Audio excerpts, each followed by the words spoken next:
Стихотворение Андрея Деметьева. Ну что ты плачешь, медсестра? Полевому. Ну что ты плачешь, медсестра? Уже пора забыть комбата. Не знаю, может и пора. И улыбнулась виновата. Среди веселья и печали этих праздничных огней сидят в кафе однополчане, в гостях у памяти своей. Их стол стоит чуть-чуть в сторонке и от всего отрешены. Они поют в углу негромко, то, что певали в дни войны. Потом встают, подняв стаканы, и молча пьют за тех солдат, что на Руси и в разных странах под обелисками лежат.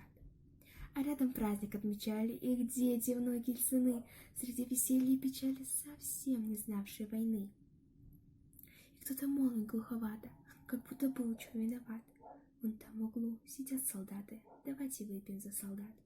Все смезненно поскакали, к столу затихшему пошли, и о гвардейские стаканы звенела юность от души.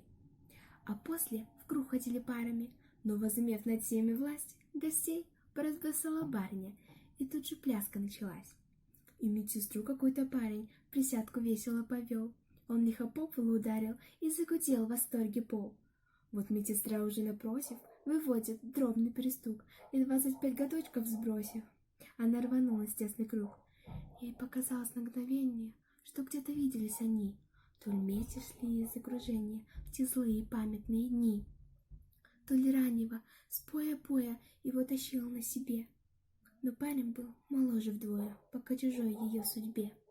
Смешалось все, улыбки, краски и молодость, и седина. Нет ничего прекрасней пляски, когда от радости она. Плясали бывшие солдаты, нежданно встретившись в пути, с солдатами 70-х, еще мальчишками почти. Они плясали так, как будто вот-вот закончилась война, как будто лишь одну минуту стоит над миром тишина.